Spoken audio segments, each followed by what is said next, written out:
Good morning, everyone, again. Good morning. So, you tell me if this is correct.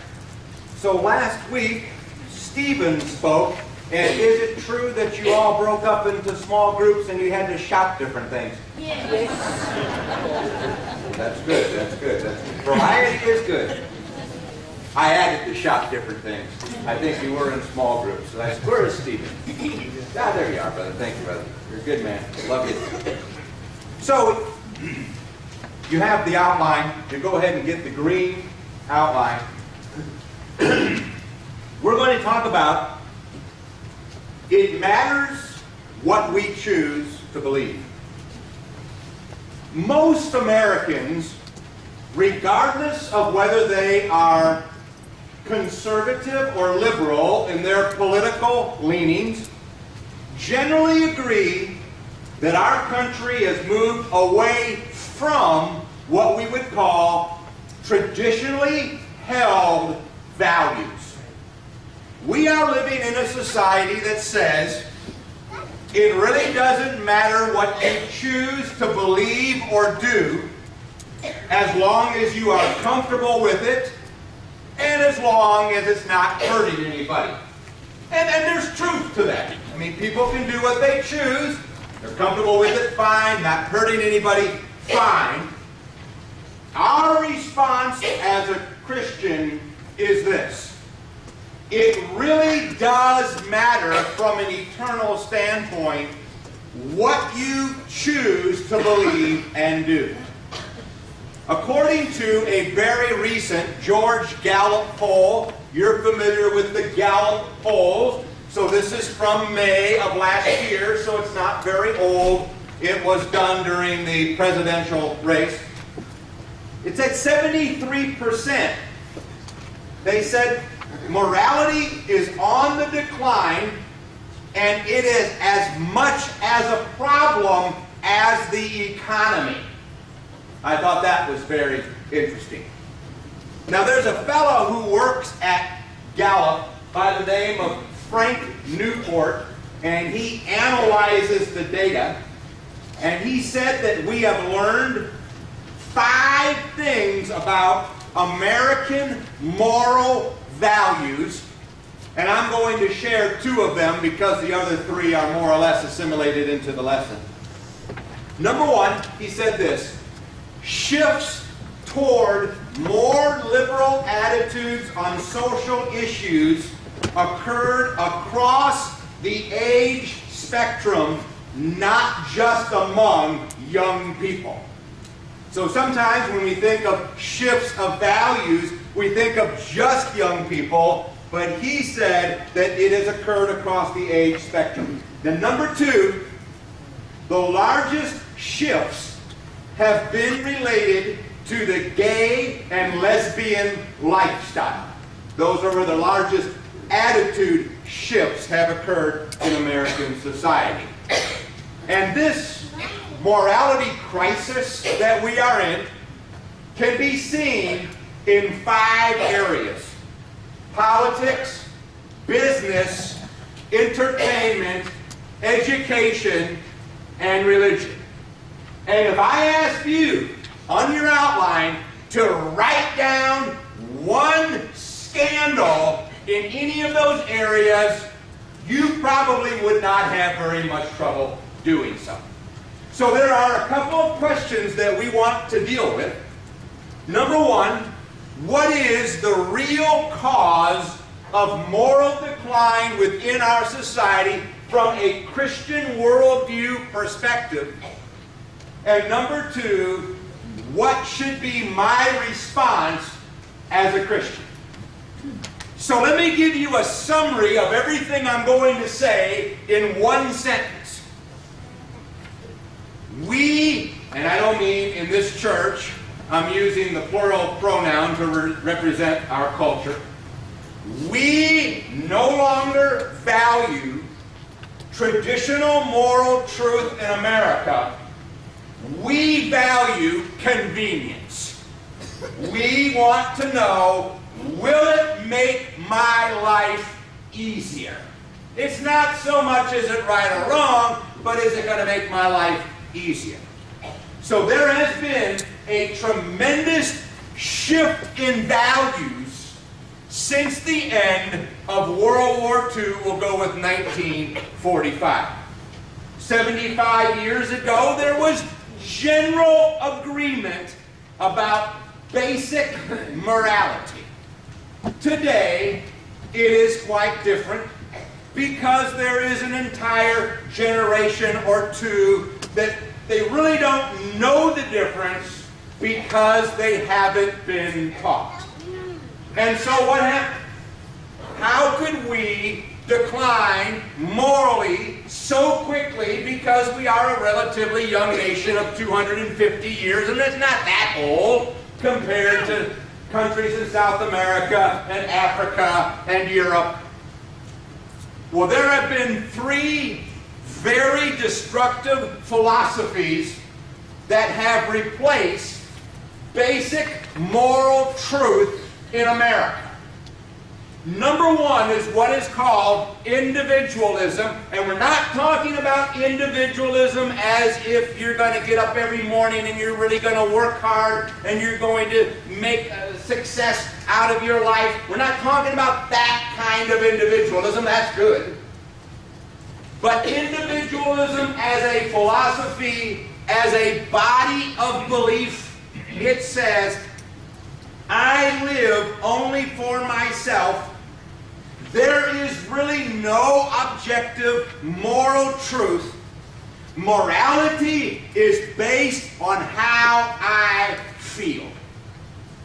Now, individualism is not anything new, and I'm going to tell you how old it is.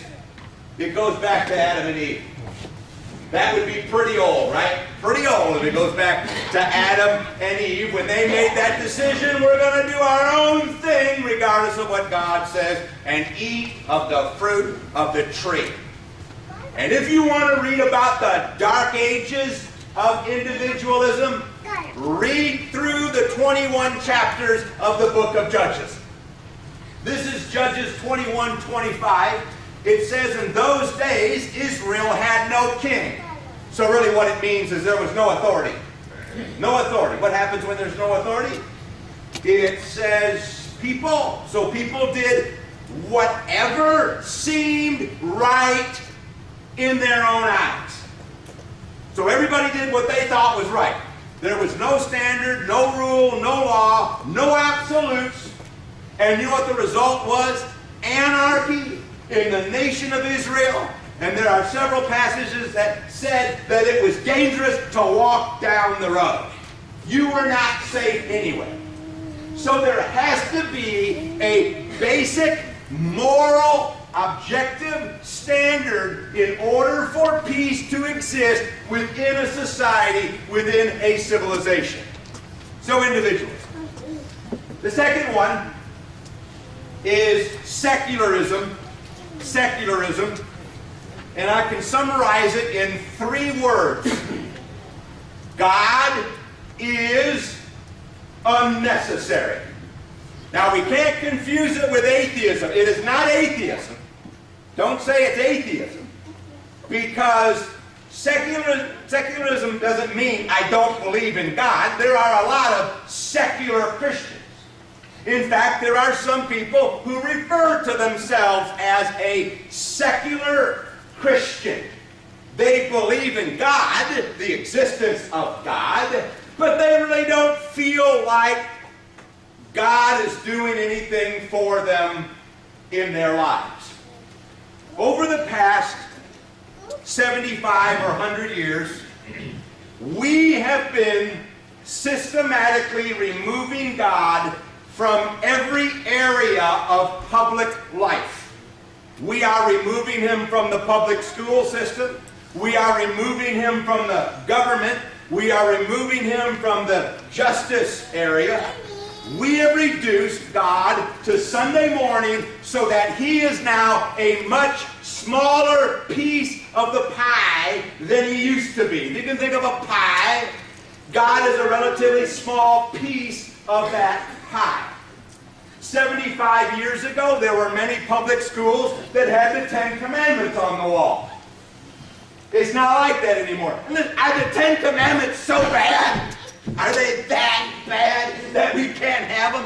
Do not steal, do not covet, do not bear false witness, do not murder, do not commit adultery. Are those so bad that we can't put them on a wall? Now, the only one that I might have a little bit of an issue with is keep the Sabbath day. But listen, if we let that represent in principle in a cycle of 7 days, you need to take a little bit of time off, then I'm all right with keeping the Sabbath. But we removed it. 100 years ago, churches were often the center of social activity within a community. And most people went to church. Today they don't. And okay, 100 years ago, sometimes people went to church for reasons other than because they were crazy excited about the Bible. They went to church because they wanted to see what Joe and Joanne were going to do.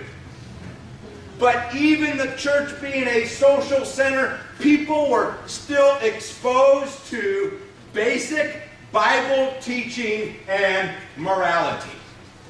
One of the top sources of values today, or values creation, is the TV and the internet. Well, boy, those are really good. That's just great. It's not so much the Bible or church, and in a lot of cases, it's not even the parents. So this is Romans 1:25. It says they exchanged the truth of God for a lie. We don't want to do that. That's no good. And worshiped and served created things rather than the Creator. Right. Now, sometimes we refer to this as materialism. A very basic idea of materialism is worshiping that which has been made rather than worshiping the one who has not been made. And a lot of times, we kind of get all upset. We feel sorry for the uneducated, poor, ignorant people living in a jungle somewhere in South America, and they're worshiping an idol that's been made out of a tree trunk. And we say, oh, those poor people worshiping those idols. But it's no different than what we do. Because the only difference between their idols and our idols is that our idols come with chrome, hood, and taillights. Otherwise, it's just the same old idolatry when you get right down to it. Whether it's a tree trunk, or whether it's something you live in, or something you drive in, something you go to. And then 3 is what is called relativism, and this has nothing to do with your relatives staying beyond their visit. Sometimes relatives stay too long. They come and you're wondering, when are they leaving? And that could turn into an ism. That could become an ism with you. That's not the kind of relativism that we're discussing here. Now, I'm going to summarize it in 3 words, and so you're going to have to add a word on your outline because I looked at the outline and I forgot to insert this word. No moral absolutes. No moral absolutes. You have to put moral in there. The general idea of relativism is what is right for you morally may not be right for me because there's no moral truth. There are no moral absolutes. So let's just talk about that for a minute. You and I all understand that the physical world is built on laws that are absolute, right? The physical world. Absolute laws, right? So when NASA wanted to send some guys to the moon, whether it was the famous circle of Apollo 8 or the actual landing of Apollo 11, how did they know where to point the rocket? Did they just go out at Cape Canaveral and say, ha, there's the moon. We're shooting to the moon right there. No. The moon may have been there, but they're shooting the rocket this way. How did they know in a week or 10 days where the moon was going to be? Because the physical world is built on laws that are absolute, and when calculations are made, those calculations are always right. So they knew where the moon was going to be when the astronauts got there. So in the physical world, there are absolutes. So everyone agrees with that, including atheists. All atheists agree there are physical absolutes. We, as Christians, also believe that there are moral absolutes. Not only physical absolutes, but moral absolutes. So the question is this: why does everybody believe in physical laws and absolutes, but not everybody believes in moral laws that are absolute? So I thought about that. And this is my observation.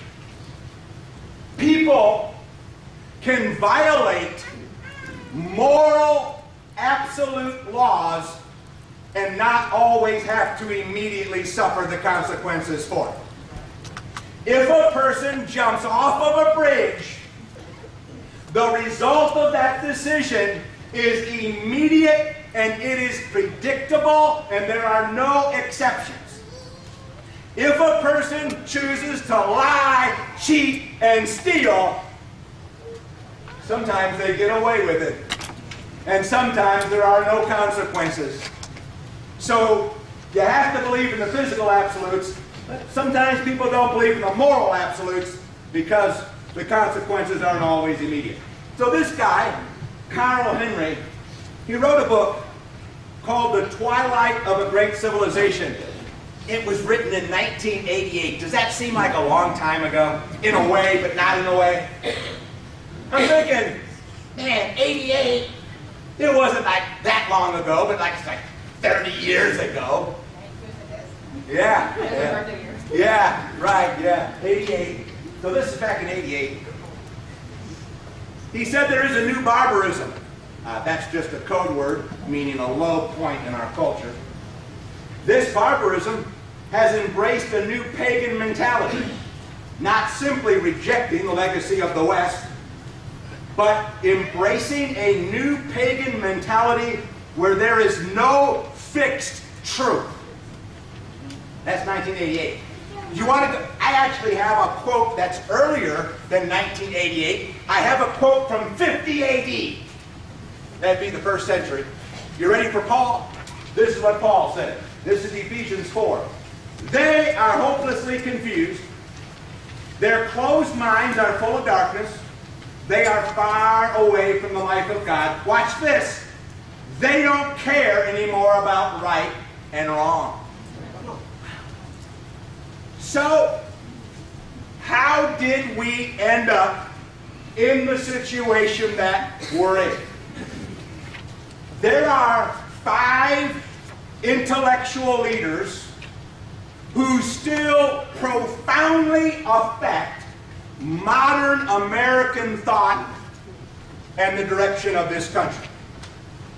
Now, you and I as Christians, we have a counterbalance. So I want you to think of a scale.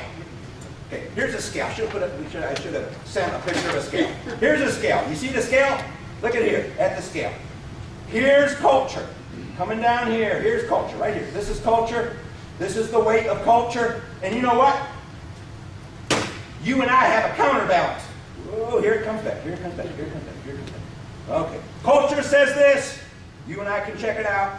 Culture says you ought to go do this. You and I can check it out. We have a balance. We have a balance, right? We have a balance.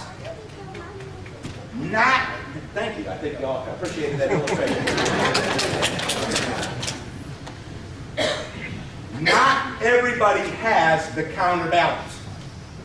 So it's culture that weighs on them. They don't.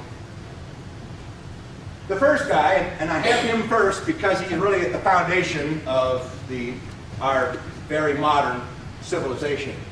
A guy by the name of Charles Darwin, born 1809, died 1882. In 1859, he published The Origin of the Species, and what he did is he blurred the distinction between humans and animals by teaching that we are just a part of an evolutionary progression from lower forms of life. Here's life long ago, crawling around. Then a few million years later, here we go, right? And then man. You know that, you've seen those little charts. You know the guy crawling, and then he comes up, and then, and then man. All right. Now, that is in contrast to Genesis chapters 1 and 2, where humans are presented as the apex of God's creation. Well, he blurred that distinction. We're not so special. Of course, you look around the world and you begin to think, yeah, maybe we're not so special. We do some bad stuff. Next is a guy by the name of Karl Marx, 1818 to 1883. He and Friedrich Engels published the Communist Manifest in 1848, which became the foundation of modern communism and socialism. And in the Communist Manifest, Marx said, capitalism and private ownership is fundamentally flawed and divisive because it produces the haves and the have-nots. A much better system is when we leave it all into the hands of the government, because the government will evenly distribute everything and we will all live beautiful, equal lives. So over the past 160 years, we have seen the failure of communism and socialism, yet it holds an attraction for a lot of people. The only system that I know of that has produced a significant middle class is our capitalistic society. In most societies, it's the ultra-rich and the grinding dirt poor. It was that way in ancient Rome, in ancient Greece, in the Middle Ages of Europe, in the feudal system. A few people lived in the castle, everybody else was a serf.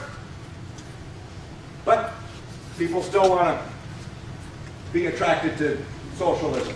The next guy is Sigmund Freud, 1856 to 1939. What he did is he took the evolutionary principles of Darwin and applied them to psychology. And he said, you know what? We don't need God. We just need to search inside of ourselves for the answers to life, because we are all a part of an evolutionary process. We don't need anything outside of ourselves. All of the answers are on the inside. That person committed suicide. Don't know if his philosophy was that good in the end. Number 4 is a guy by the name of Julius Wellhausen. You maybe think of Julius who? Julius Caesar? No, Julius Wellhausen. This guy is very well known in religious circles, and anybody who has received an advanced degree in theology or the Bible knows all about the Wellhausen theory. And what he said is, you know what? Moses, good old Moses, he really didn't write all of the first 5 books of the Old Testament. What happened was, you know, he started it, and then people collected those books and they edited those books, and over time, centuries, you ended up with what we call the first 5 books of the Old Testament, or the Pentateuch. Well, it stripped the Bible of its inspiration, is what it did. The thing is that in just about every seminary and state school, the Wellhausen theory is taught as fact. The only places where they look at it critically would be in the most conservative colleges, universities, and seminaries.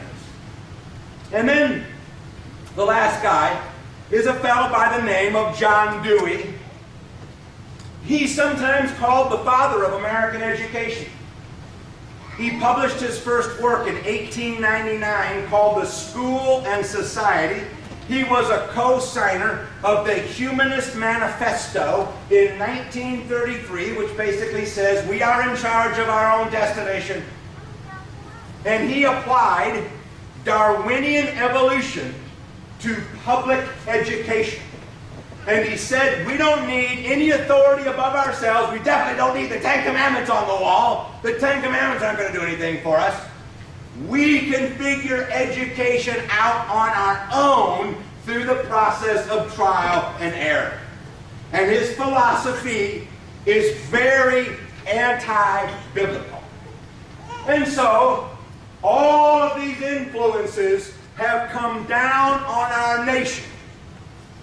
And it has been accelerated, that is, the process has been speeded up by people in government and in schools who promote these worldviews on some level. And you and I know that we have seen a flip-flop of values. That what used to be called right is now called wrong. What used to be called perverted is now acceptable, and criminals become celebrities. I saw recently, who's the crazy guy in California from the 60s? Manson's sick. Better put it in the news. Oh, Charles Manson got sick. Did they report your flu? When you had the flu last time, did you get anything reported in the newspaper? Probably. We, and I mean as a society, not you and me as Christians in the kingdom of God, we kill millions of unborn babies. We don't think anything about it. Don't lose any sleep over it. We can watch the Planned Parenthood videos of the baby parts chop shop. Maybe that will be defunded. Why can't they just have a Planned Parenthood that just offers help to women and take out the abortion part? I'll be all right with that. So we see this going on. And we think it's a bad thing, and it is a bad thing. But that it happens, and people don't think about it. But let me warn you, I'm going to warn you, don't go out and shoot a bald eagle, kill a bald eagle. Did you know that you can be fined up to $250,000, spent up to 2 years in a minimum security federal penitentiary, and be a convicted felon? So I say sarcastically, you can kill all the unborn babies you want, but don't you dare kill a bald eagle. You are in big trouble, my friend, if you get caught. Marriage, well, it's called out of date now, and it's legal servitude for women, and unfortunately, in a lot of cases, that may be true. In a lot of cases around the world, that's true. And in situations here in America, it's true. You know why it's true? Because nobody's looking or reading or following Ephesians 5. You follow Ephesians 5, and if guys will follow that and apply it to the marriage, then it's going to be more of the kind of marriage that God wants. Amen. But when we're just left to our own resources to do our own thing, what happens is men want to dominate women. And that's really what's happened throughout history. So, marriage is outdated. It's not anything good unless you're gay. If you're gay, it is the most beautiful institution in the world. It's just no good if you're heterosexual. No good, out of date. So this is Isaiah 5, verse 20. This is what is called the parable of the Lord's vineyard. The vineyard represents the nation of Israel. The sour grapes in the vineyard represent the sins of the nation of Israel. And the vineyard keeper represents God. So God is walking through his vineyard, the nation of Israel. He's looking at the sour grapes, the sins of the people. And this is what he says: how terrible it will be for people who call good things bad and bad things good, who think darkness is light and light is darkness, who think sour is sweet and sweet is sour. History shows that every nation eventually reaps what it sows. And listen, no nation is exempt from this. I was looking at Proverbs 29:18, written 800 years before Christ. And this is about a nation that was God-ordained and God-approved and God-sponsored and had God-ordained leaders. But did they still have some problems? It said a nation without God's guidance is a nation without order. Our beautiful nation, and it's had some problems and still does, was founded on two presuppositions, which is quite unique among nations in the world, in the history of the world. Number one, that we have rights given to us by God. Not rights you've given me, but rights given to us by our Maker. And number two, we have to follow the basic moral laws God has laid down. One historian said that 34% of all of the quotes of our founding fathers are either quotes or paraphrases from the Bible. 34%. That's 1 out of 3. And so the question is not just how can I change society? The question is how can I live a life of value in a world that can't even determine what is basically right and wrong morally? How do you and I continue to live in this world? This is Psalm 11:3. This was asked long ago. When the foundations are undermined, what can a righteous person do? Okay, I'm going to give it to you in one sentence. The solution is building the foundation of our lives and our business and our families on the principles of God's Word. I know you're doing that. Will you continue to do that? This is Proverbs 2:9. God shows how to distinguish right and wrong, right from wrong, how to find the right decision every time. Now, would you circle God? Because a lot of people are trying to teach moral values without God. You can do a little bit of it, but if you go too far, teaching morals, you have to end up with some kind of a moral standard. You end up with God. Abraham Lincoln, and I would classify Lincoln as an agnostic. He wasn't what we would call a Christian, but he wasn't an atheist. See, but he did so many good things morally. Yes, people who aren't believers can do good things morally. He said this, morality without God is impossible. That's what he said. George Washington said a moral government without God is impossible. Benjamin Franklin, he said, I have one creed. I believe in one God, the creator of the universe, that he governs it by providence, that he ought to be worshipped. So in 2 Timothy 3:16, take a look at this on your outline. All Scripture is inspired by God and is useful to teach us what is true and to make us realize what is wrong in our lives. It straightens us out. Do any of you need to be straightened out? And teaches us to do what is right. So would you take a look at the three things that the Bible does? This is great. It teaches what is true, what is wrong, and what is right. And listen, if God says it, it is absolutely true. Whether I understand it, whether or not I agree with it, whether or not I like it. It's true because God said it. So, two characteristics of truth. Number one, truth is universal. If something is true, it applies everywhere in the world. So let's just use one example. He that believes and is baptized will be saved. Is that regional? Is that only in the area of Mobile and Baldwin counties? Well, we'll throw in Jackson County for our Mississippi people. No. Would it be true in Argentina? Would that still be true? All right. How about Bulgaria? True. I guess that's a country. It just came to my mind. How about England? Would it be true in England? How about southern England? How about southern Mobile County? Would it be true? How about Biobattery? Would it be true there? All right, okay. So it's true everywhere, right? It's universal. Second thing is that truth is unchanging. Basic moral principles have remained the same since creation. That's why we can read a passage out of the Old Testament and say, okay, here's the principle for us today. This is Psalm 119, 105. It says, your words are a flashlight. I chose the Living Bible because I thought you might like flashlight more than candle. Are any of you still using candles at your house? Oh yeah, you still may use candles. I'm talking about candles for your main light of your house. Probably not, unless you're out living in the woods trying to cut back. More power to you. If you can make it on candles, go with candles. Why pay Alabama Power if you don't have to? Amen. Your words are a flashlight to light the path ahead of me and keep me from stumbling. So, what's the bottom line? It all comes down to a choice. Whose values are you going to live by?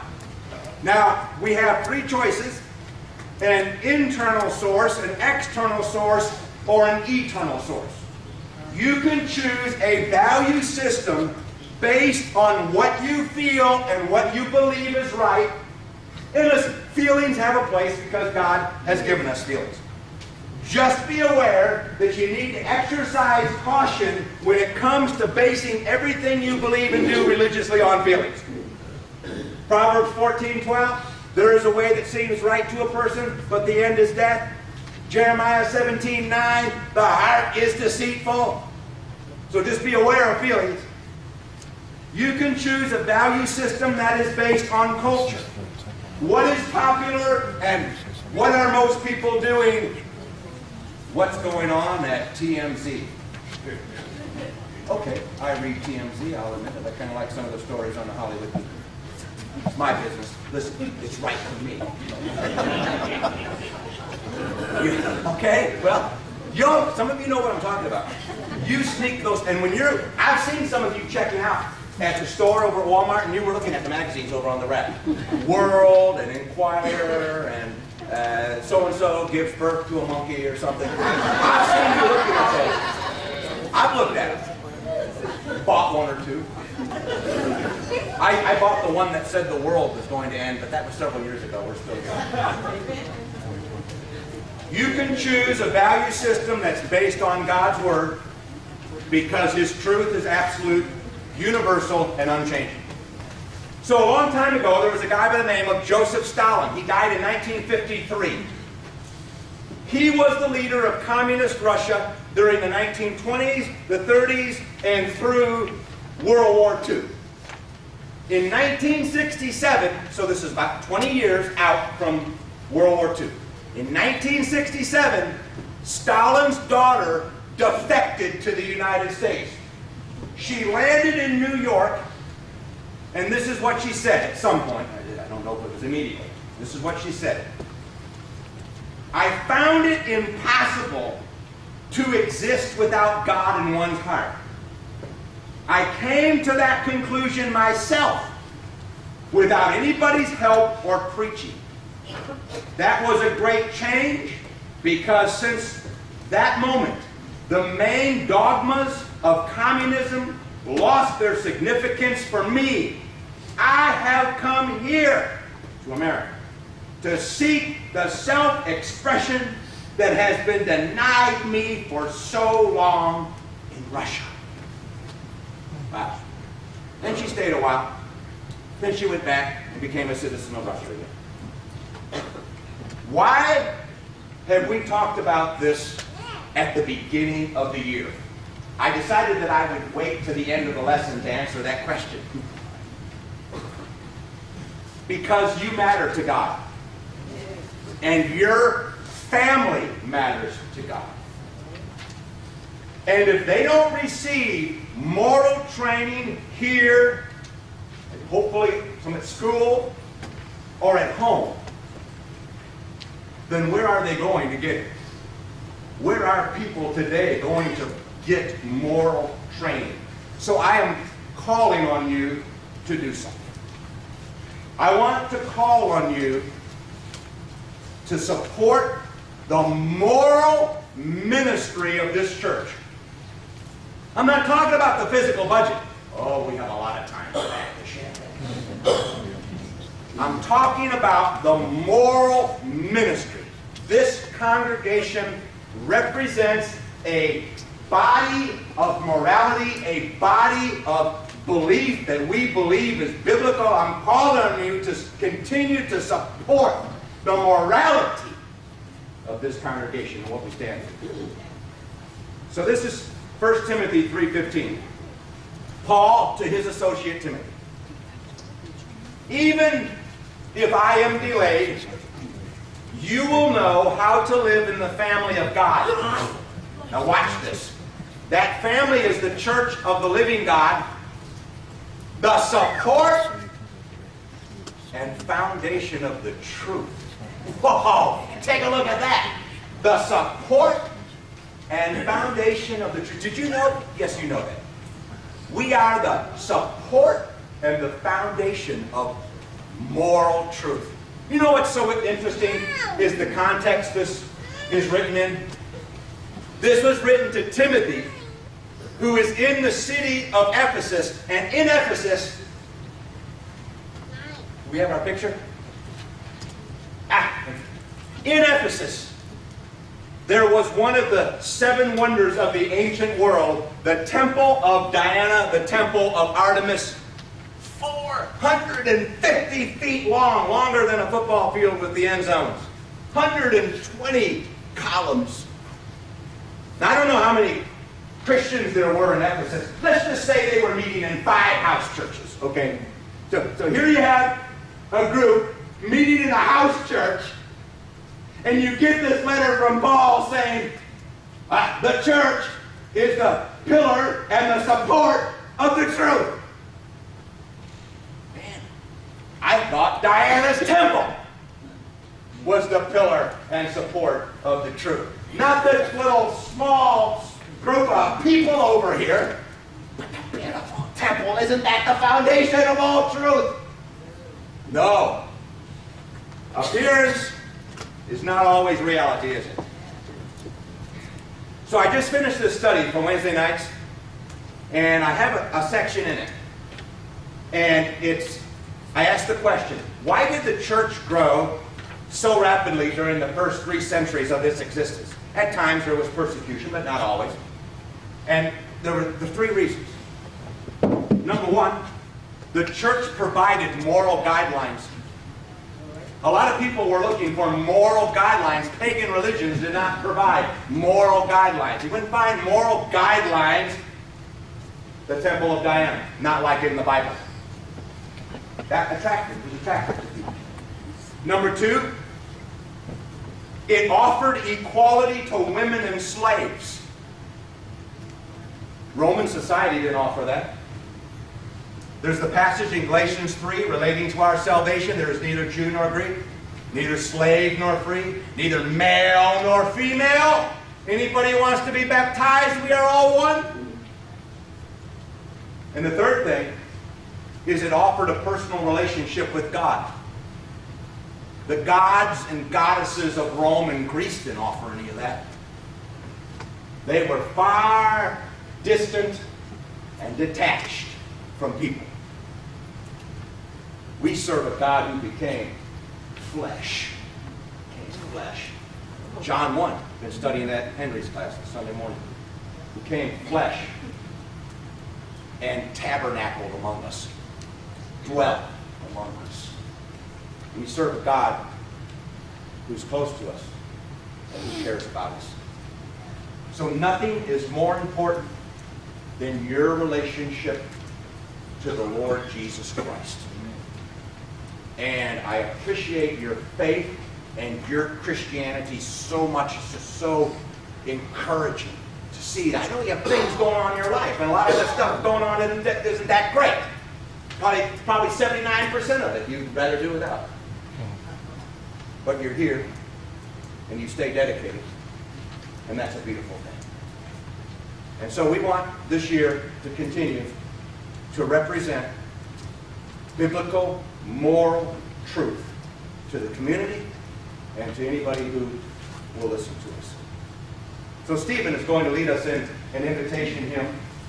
And if you have a particular need, if we can assist you in some way, perhaps in the area of being baptized, that's where you start. You're baptized, you're immersed, you start there, and then you can build your Christian life on that foundation. We certainly want to help you in any way we can while we stand and say.